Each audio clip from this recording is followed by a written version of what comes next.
Here in Hawthorne's looking good. The crowd is gathered, really excited to watch the hard work of all of their colleagues come to fruition here for Starship on its 9th flight test. Not tracking any issues. We are excited to watch Starship do its thing today, make it halfway around the world, and test a lot of those critical in-space maneuvers and operations that will be vital for the program's continued operation. So Dan and Jesse, we can't wait for liftoff.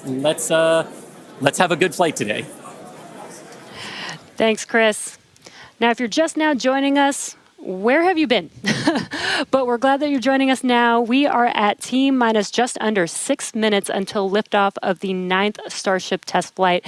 So far, the range is looking good.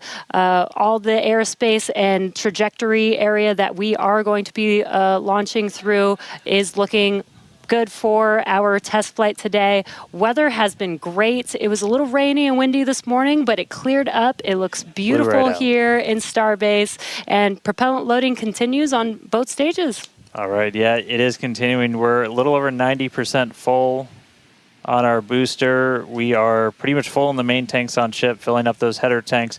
We're going to continue loading prop for about 2 more minutes.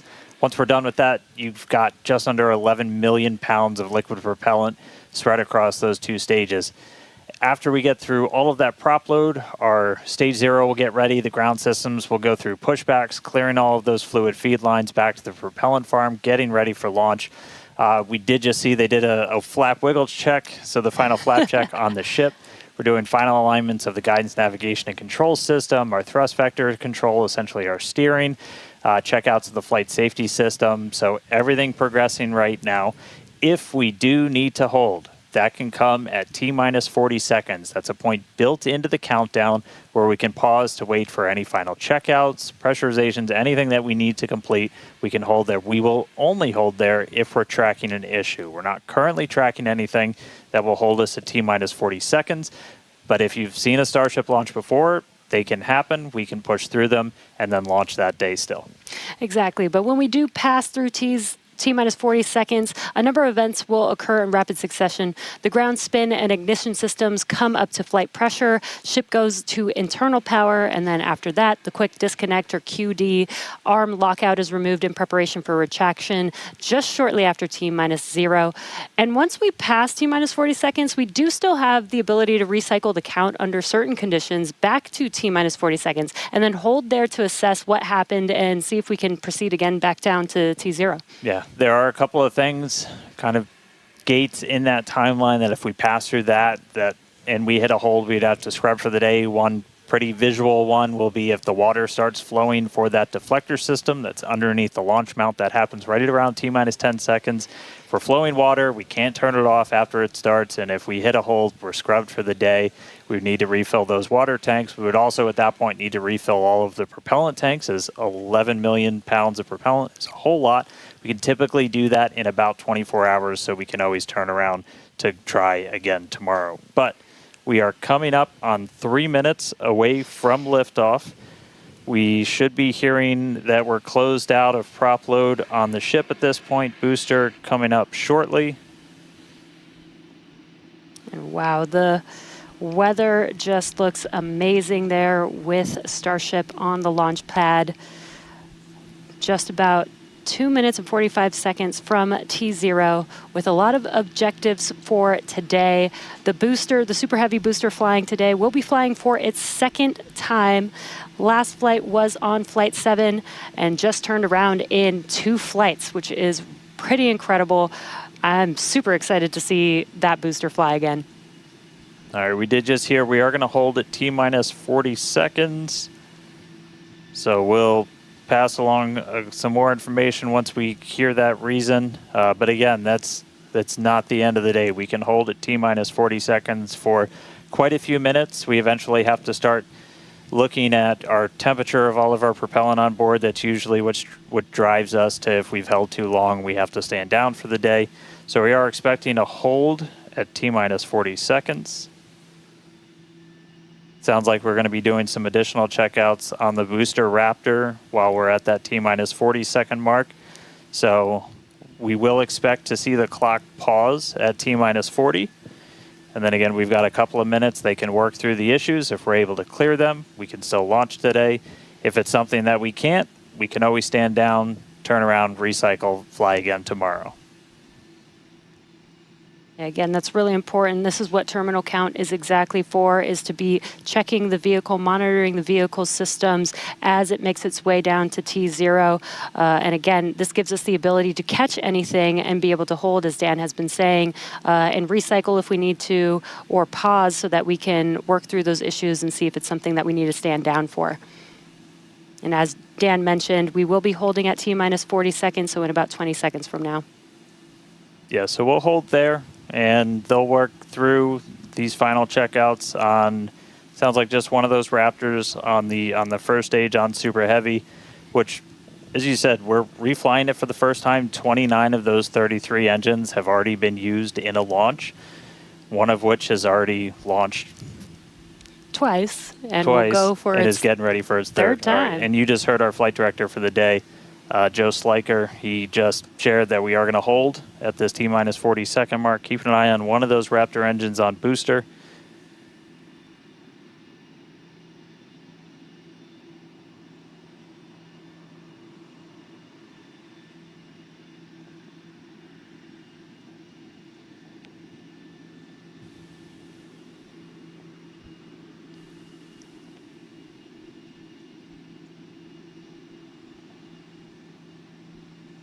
And if you're just now jumping in, we are holding still at T-minus 40 seconds.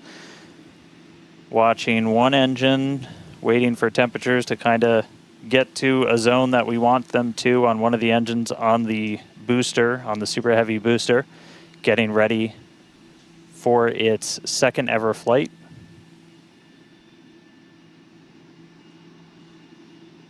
So we'll just continue to hold. Again, we can hang out here for several minutes. We held for a while on the first attempt last time and then cleared it, and then we triggered a different issue on the ground side. But again, this is exactly what it's for. This gives us the best chances at success. And the clock is rolling. There we go. All right. T-minus 30. Let's listen in. Watch that first flight proven Superheavy. Get ready to take off from Starbase.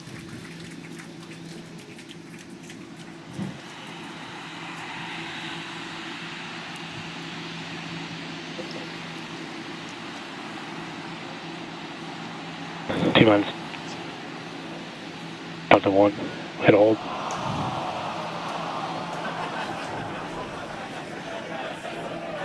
We did have a hold. And looks like the clock jumped back to T-minus 40 seconds.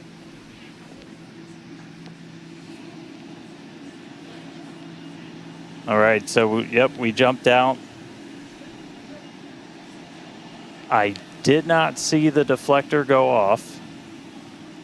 So hopefully we were right at around that T-minus 10 second mark. And if we were before that T-minus 10 second mark, we do have the ability to recycle, as we mentioned earlier, back to T-minus 40 seconds. So it looked like this time it was a ground side issue. We're taking a look at this real quick. So again, we're back at T-minus 40. We're gonna hold for a little bit. We are still not scrubbed for the day. Give them a couple of minutes to work through this. Again, we can hang out at T-minus 40 for several minutes. Eventually, we start looking at your bulk temperatures and all of your propellant on board the vehicle. We're not actively replenishing the propellant on board Superheavy and Starship, and so you don't have essentially forever to hang out before things start to warm up. And you do want to make sure your temperature's in a really stable range for a healthy startup on Raptor engines. So they're going to work through this issue. We can continue to hold here for a couple of minutes. What's launch without a little extra added excitement?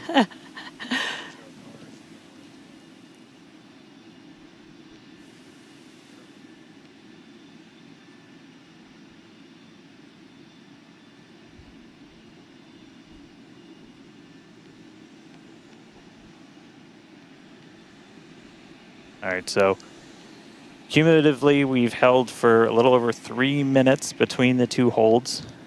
Again, this is a ground side issue on our tower. The techs are looking through the data right now to see if it's something that we can either work through or if it would cause us to have to stand down. So we're continuing to hang out with them, holding at T-minus 40.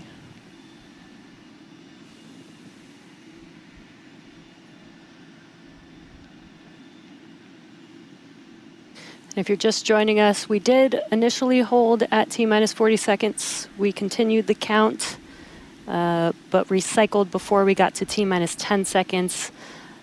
And so we're back at a hold at T-minus 40 seconds. Waiting for more information. The team is checking out to see if we can continue today.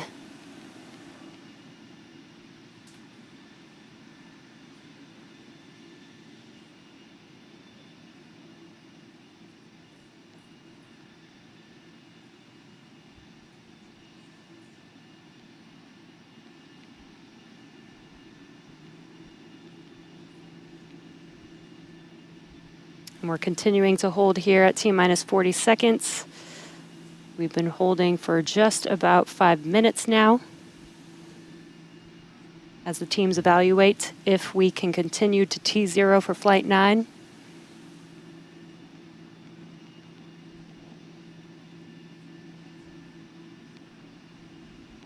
All right, so it sounds like we're coming to a resolution.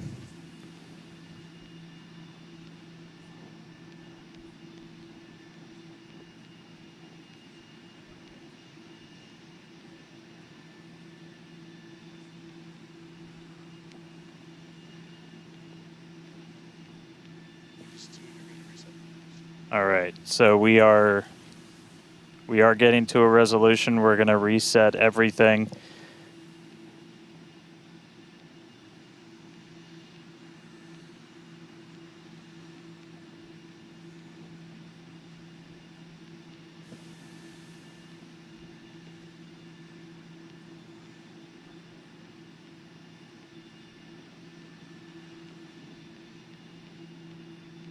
All right, so we're going to see the clock. It is now rolling.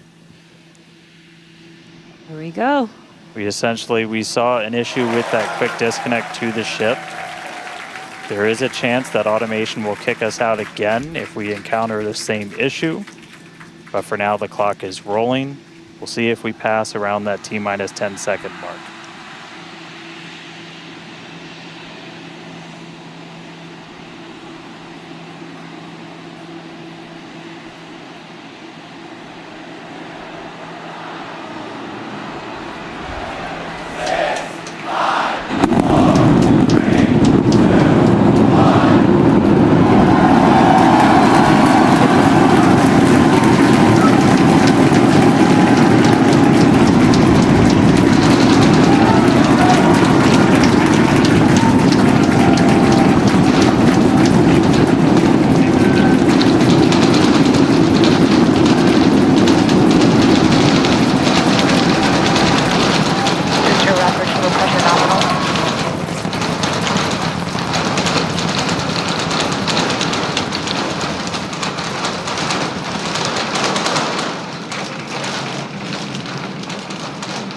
T-plus 40 seconds, it's one hell of a sight from here. We see it arcing right over top of us. We see 33 out of 33 Raptor engines lit on Superheavy as it starts to ascend skyward.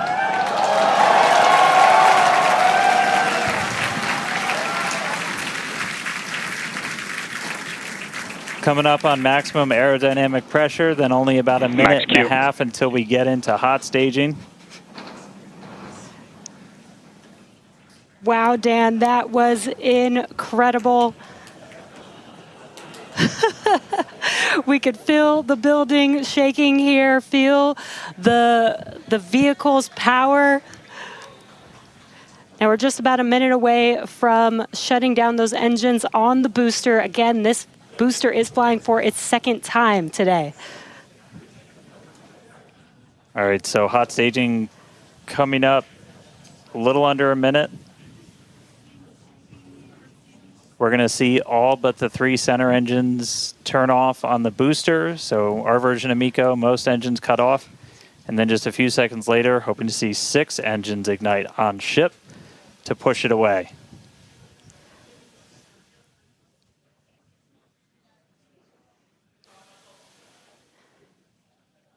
All right, hot staging, about 30 seconds.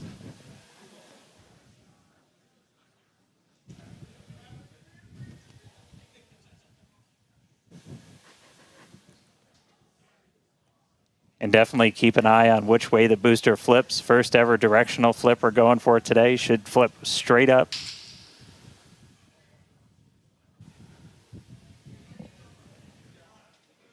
See those engines powering down? Booster engine cutoff. Ship ignition. Stage separation. Incredible flip by Superheavy booster, and you can see those 6 engines, those 3 engines on the ship ignited. 6 healthy Raptors running on ship, on its way to space. Peek that engine view. Booster doing the boost back. Chris, how's it looking over there in Hawthorne, man? It is looking Raptor, chamber pressure is nominal. It is looking absolutely incredible here in Hawthorne. As we said, 6 healthy engines on ship. We've got 13 out of 13 engines on the booster. Now down to those 3, which is what we expect in the final moments of the boost back burn. Now, as a reminder, we are not recovering the Super Heavy booster today. We are instead going to do booster some... boost back, shutdown. And there we had a good shutdown of the boost back burn. Next up will be the jettison of that hot stage Ship ring. avionics, power and telemetry nominal.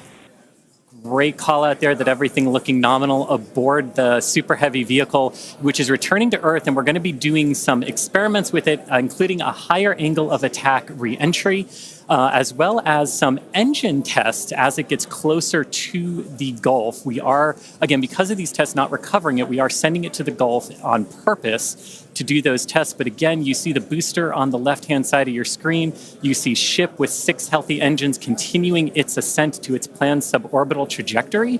Everything going very well so far for Starship's 9th flight. Now 4 minutes, 15 seconds in. Great views from inside of the aft engine area of ship there, looking at those 3 sea level and 3 Raptor engines on the right-hand side of your screen. The booster doing its LOX dump, that liquid oxygen dump. So because we don't need some of that liquid oxygen propellant in its tanks, we vent that propellant out to lessen the booster's mass as it comes in for its landing. Just absolutely gorgeous views watching these 2 vehicles do their respective things in the skies over Texas here today. And Dan, we're approaching the 5-minute mark into the flight. Super Heavy is descending rapidly. What can we expect here in the next few minutes as it does its atmospheric tests? Yeah, now as we had talked about, Super Heavy might not have a very smooth ride down. We're going to be putting it through this higher angle of attack. So we're kind of pitching it up a tiny bit, increasing drag. We've done this in wind tunnels. We've done this in computer modeling. It shows that sometimes the control isn't great, but only one way to really prove it out, and that's to get real-world data. So here comes Super Heavy. It should be igniting for its landing burn in just about 40 seconds from now. And we are going to relight 13 engines, then bring that down to 3 engines. As we talked about earlier, we will be intentionally shutting down.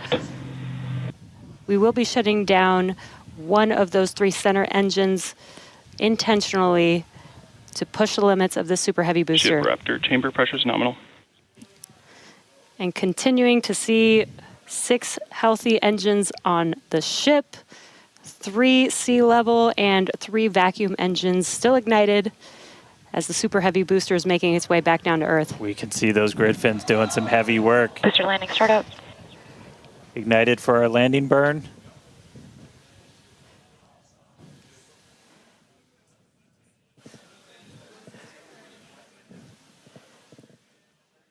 It may have ended with that landing burn. Does look like we lost telemetry from the booster once we started into that landing burn. Did you hear confirmation that the booster did demise?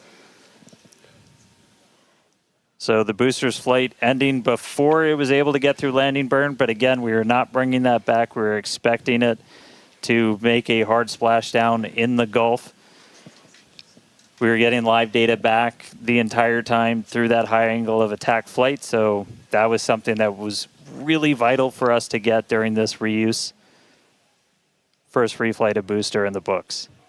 All right, ship has about 2 minutes left.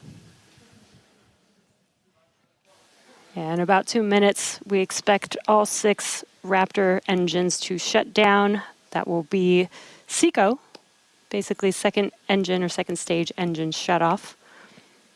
And these are some incredible views, Dan, from the aft end of the ship, watching as the engines stay ignited with the Earth in the background. As always, the Starship avionics team, the techs. I think we just heard the booster. But all right, we got about a minute left into this burn. All eyes definitely on ship as we get through the final stages into its ascent. We're expecting it to start to cut those engines off in about 45 seconds.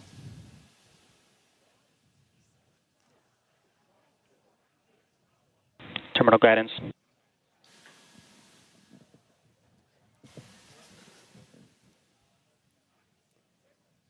All right, just about 30 seconds to go. We're in terminal guidance in the final stages of this ascent burn. We did see shutdown of the Raptor engines. We do stagger these, so we do the Raptors first. Those 3 have shut down successfully. Sea levels still running. Ship engine cut off.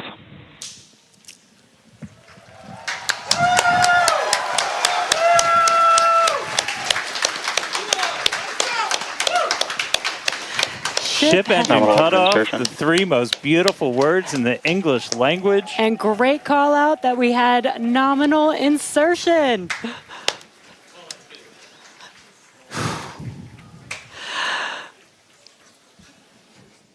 An incredible flight test so far today. We reflew a Superheavy booster for the very first time in 9 test flights. Ship is in its orbital trajectory. Again, it's going to remain suborbital for its mission today. But it ignited It ignited all 6 of its engines and made it all the way through SECO just now.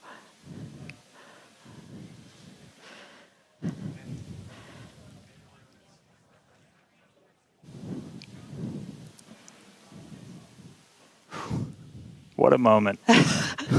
Incredible. All right, but I mean, that's still lots to come for the rest of this flight. Per usual, I need to collect myself. Hey, Chris, how's it going over there in Hawthorne, man? How's everybody doing?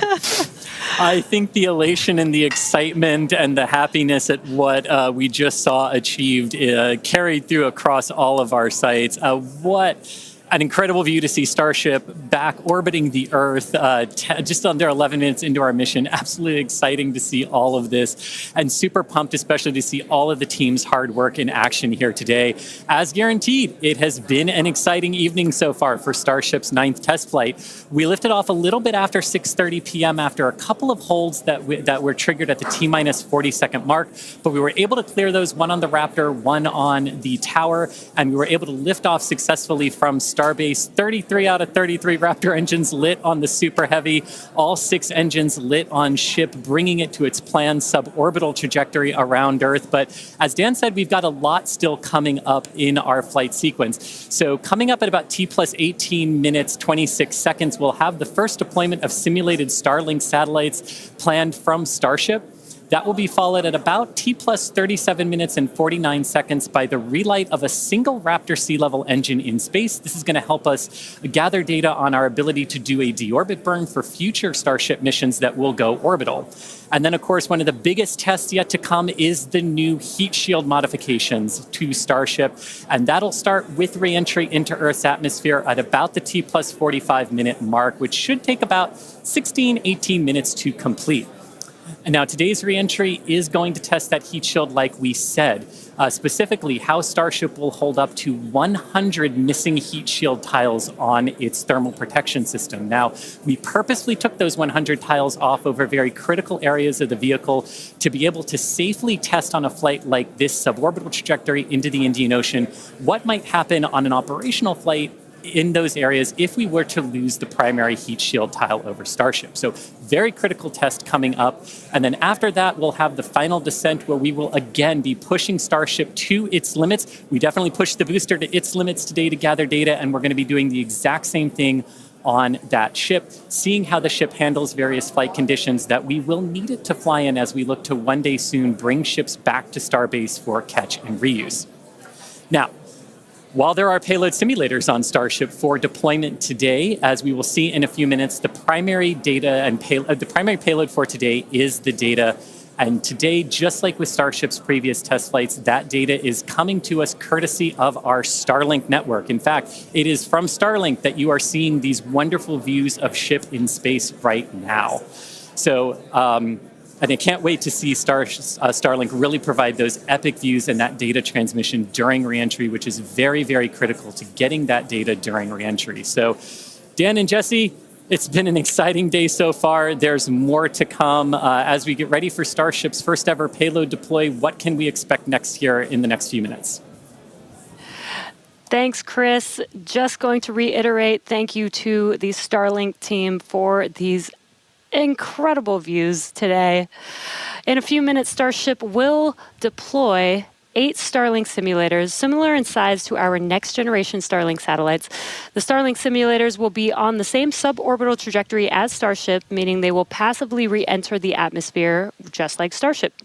With tests like these, we can see how Starship's payload deploy systems work in flight while ensuring that this simulator satellites pose no safety risk to people on Earth or for other satellites in orbit.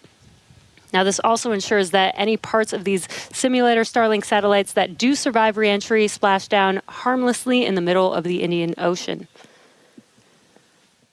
And then before we get there, though, we're going to have to open up that payload deploy door. So we've only ever done that one time before. Pretty sure it was Flight 3. Someone on the internet, please check me. But that was the only time we ever opened it. And we've had Starlink simulators on the last 2 flights, but we haven't gotten to this moment yet where we're able to open up the payload door and start deploying these.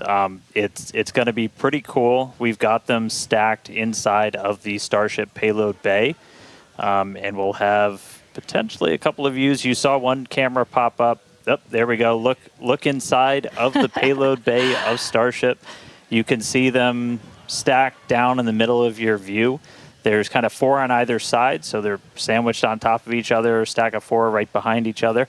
And then we're going to pop the door open. It's on the right side of your screen, so we'll see that open up and then start firing those Starlink simulators out into space.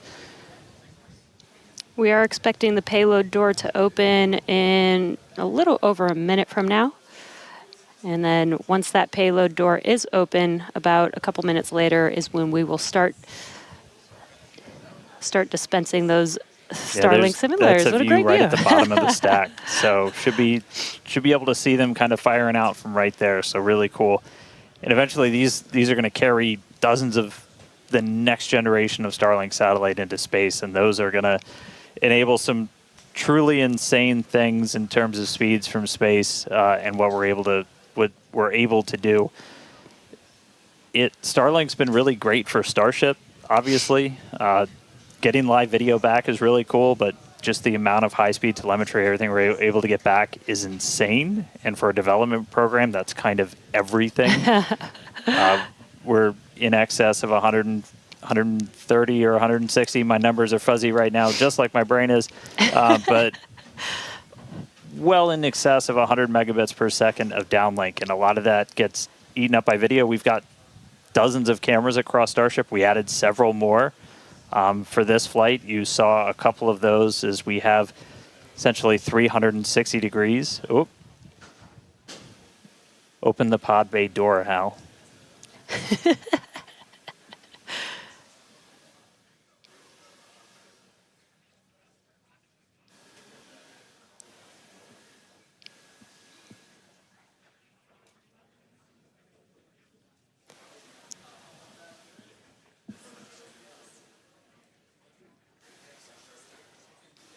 Now we are expecting the payload door to open any moment now, so we're watching out for that.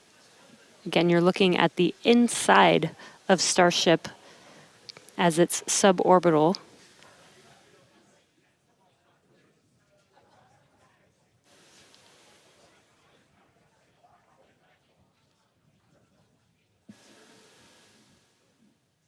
Well, we heard the door open was in progress. It was unable to actuate all the way open, so they are going to close it back up. Hal told me no. He said, I'm sorry, Dan. Can't do that. Looks like we won't get the door open today.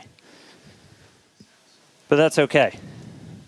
This is obviously a test we want to be able to do before we're deploying full-on Starlinks. But the real focus for this, now that we are in space, is getting to that reentry. That is the most critical phase of Starship that we still have to prove out.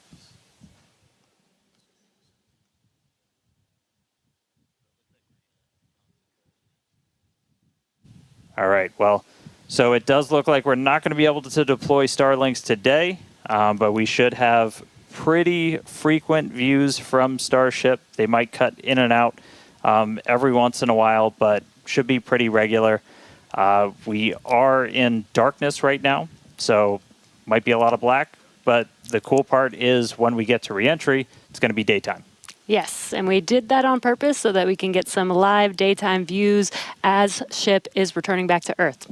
All right, so we are going to take a break. Enjoy these views as we get them. Enjoy the tunes. We'll be back in a couple of minutes when we get ready to relight one of those Raptor engines on orbit. See you soon.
All right, if you're just tuning in, we are about 30 minutes into today's flight test, and the ship is on its suborbital trajectory. As you can see in some of the views and from some of the telemetry, we are in a little bit of a spin. We did spring a leak in some of the fuel tank systems inside of Starship, which a lot of those are used for your attitude control.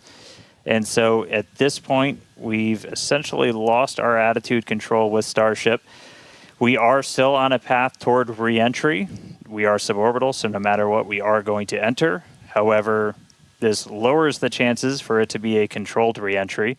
So if you think back to Flight 3, when we had something similar happen, just the end symptom of a loss of attitude control, we were in a roll by the time we hit re-entry.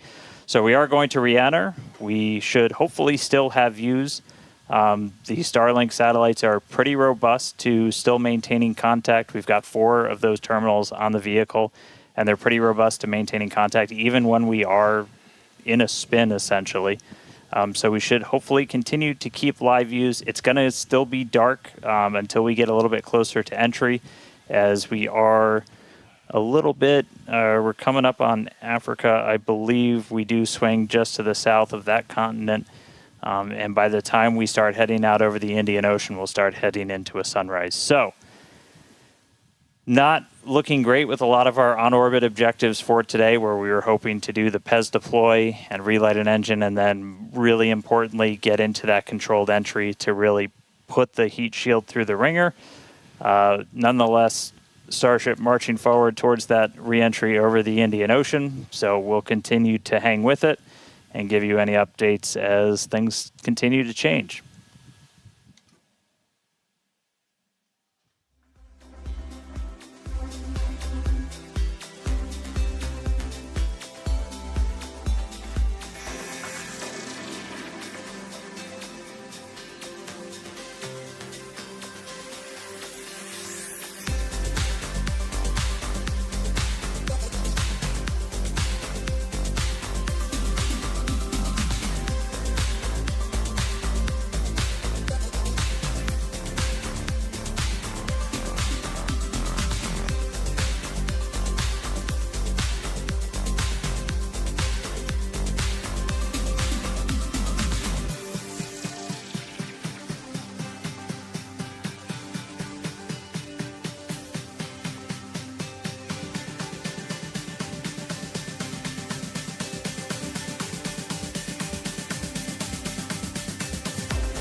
All right, so 36 minutes, 15 seconds into today's flight tests. You're seeing some flat movement here on the ship.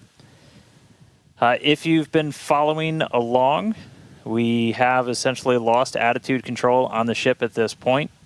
It is suborbital, so it's still headed to the exact same trajectory as before.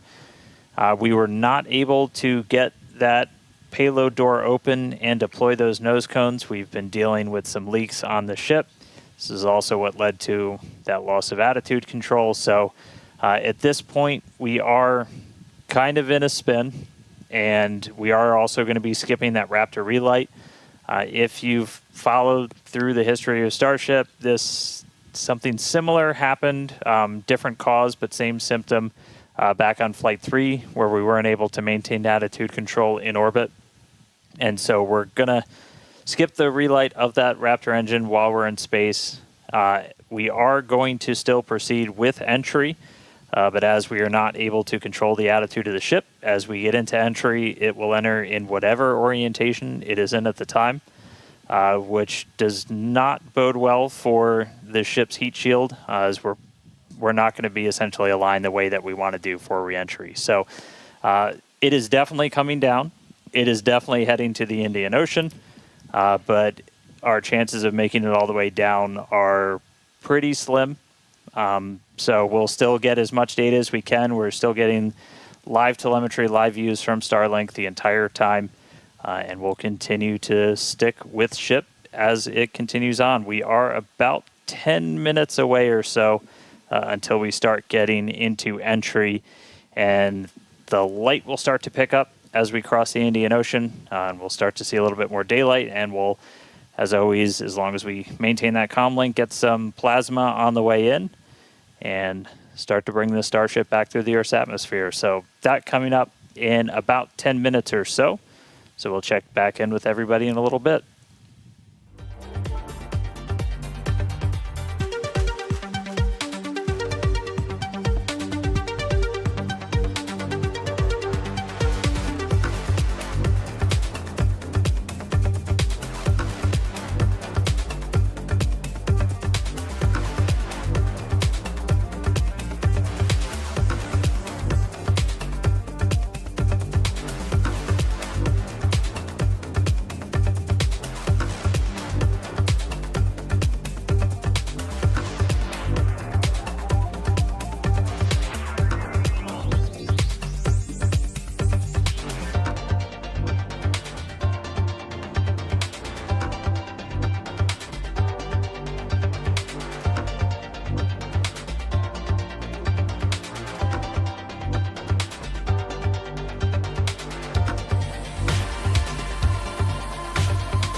All right, so we are 42 minutes and change into today's flight test. You're seeing the light show start as Starship is getting closer to its reentry. If you're just tuning in, we were able to successfully make it to orbit, run into a couple of issues as we've coasted to our entry point over the Indian Ocean. At this point, we had lost attitude control of the ship and entered into a spin. The team made the call to do what's called passivate the vehicle, so we're essentially venting all of the remaining propellant overboard, and it's going to make an uncontrolled reentry. Important to note, this is a contingency that is planned for, and we clear the zones in the Indian Ocean where these entries could take place.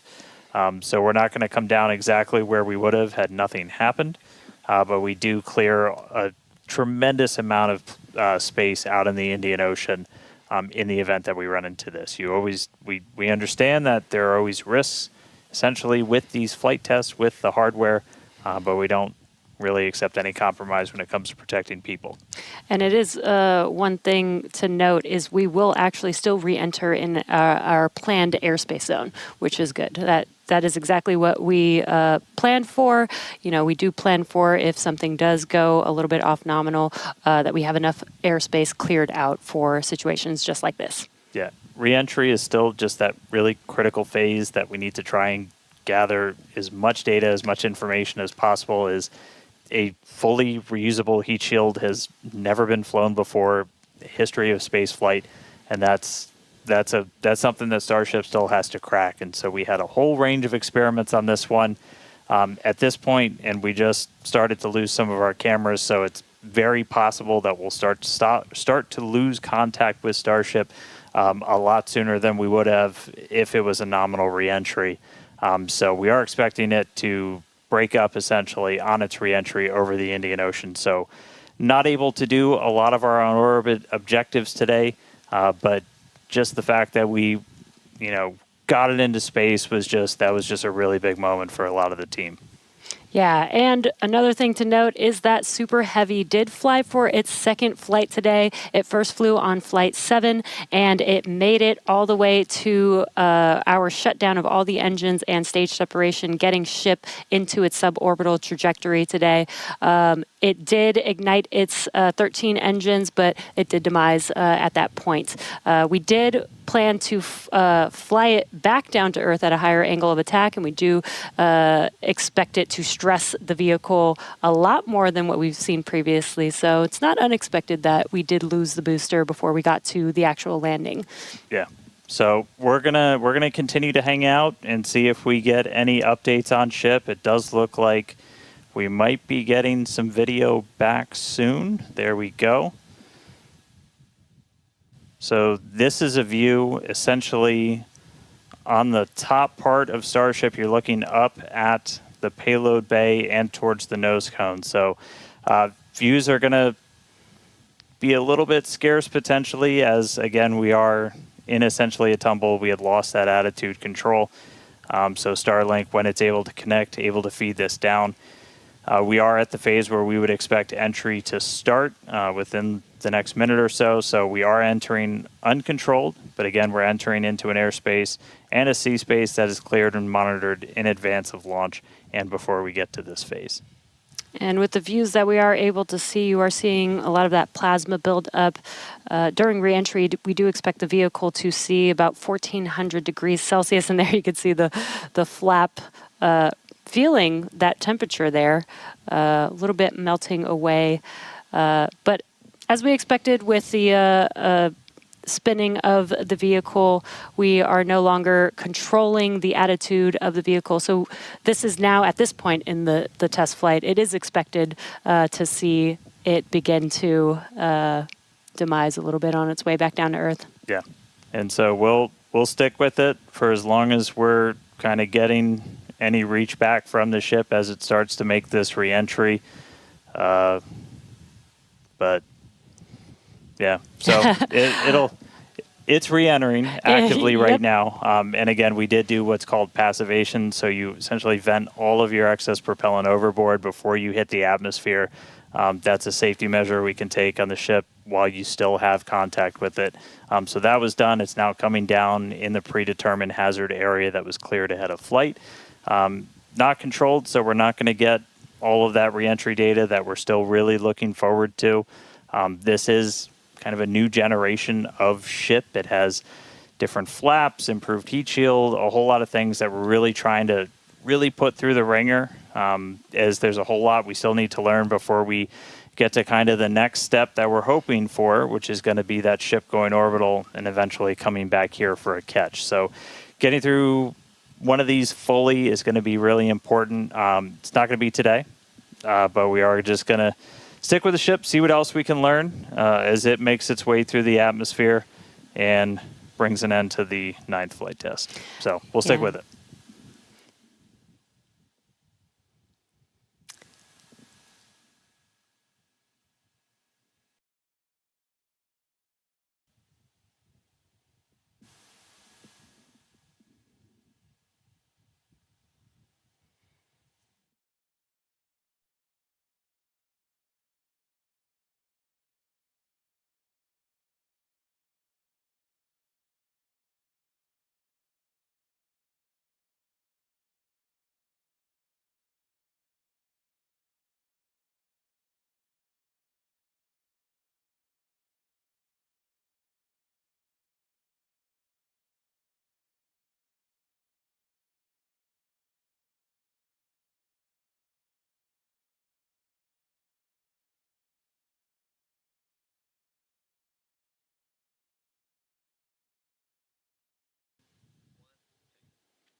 If you're just now joining us, we did have an on-time liftoff from Starbase, Texas at 6:30 p.m. Central Time of the Flight 9 vehicle. We did have some incredibly stressing objectives today. The Superheavy booster flew for its second flight.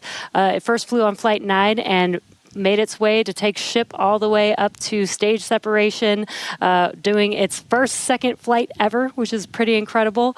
We did lose the booster on the way back down, as we did fly it back down at a higher angle of attack. So as expected, we did have it demise on the way back down. Yeah, we were able to get all the way to that landing burn, though. So we made it through that higher angle of attack. So a lot of great data that's going to help us improve those future booster flights. Yeah, we did do the directional flip, and it worked. Yep. It was actually Flipped a great right view direction that we saw. And then ship continued, 6 healthy Raptor engines in the beginning of its flight, making it all the way to Seco and coasting for quite a while. We made it to the expected time that we would open up the payload door. Unfortunately, the door did not open as we expected it to, so we did not deploy the 8 Starlink satellites. Yeah, we ran into a couple of issues once ship got there, but I can tell you it was a pretty crazy moment for a lot of the people that were standing here for ship to make it there. It's been a couple of flights, but it was really exciting to see. Ran into some issues on orbit. We weren't able to deploy the Starlinks. We eventually lost attitude control, dealing with some propellant links inside of the ship. And we did lose attitude control. And just to confirm, we did lose contact with the ship officially a couple of minutes ago. So that brings an end to the 9th flight test. So still a lot of work to do, but really big moment. Chris, how's everybody doing over there in Hawthorne? What's the vibes, man? Yeah, I mean, it's a test program, and that's what we're here to do. We're here to learn, and that was definitely the vibe and the atmosphere here at Hawthorne. Would have been great to see ship get all the way through its objectives today, but with all of that data that came down through the Starlink system, we're definitely going to learn it, and we're definitely going to fix that and push forward. Also, great to see the responsible engineers here in mission control, talking with the flight control teams in Starbase. We talked about how it's great having that expert knowledge on console to be able to go to at a moment's notice, and that really helped us make the right decisions in orbit today when we decided to passivate the vehicle. So we will be here looking forward to Flight 10 and some success on future flights. All right, well, obviously congratulations to everybody that poured so much time, effort into getting this rocket off the pad. The last 2 months have been an absolute gauntlet for a lot of people, and we're continuing to learn more about this ship, about this rocket. We are trying to do something that is impossibly hard. and it's not always going to, you're not going to reach it in a straight line. We said there's going to be bumps, there's going to be turns, but seeing that ship in space today was a hell of a moment for us. So congratulations to every single person who put time, effort, sweat, anything into that rocket. Yeah, this is exactly the SpaceX way. We're going to learn, iterate, and iterate over and over again until we figure it out. So thank you to everybody for tuning in. Thank you for the fine people of Cameron County, including the residents of the newest city of Starbase, as well as the Coast Guard, Federal Aviation Administration, Government of Mexico, as well as the Australian Space Agency. All right, now, this is not the end. We're going to have a whole bunch of cool liftoff stuff, so be sure to follow us on X at SpaceX for more, and we will see you back here for Flight 10. Thanks for tuning in.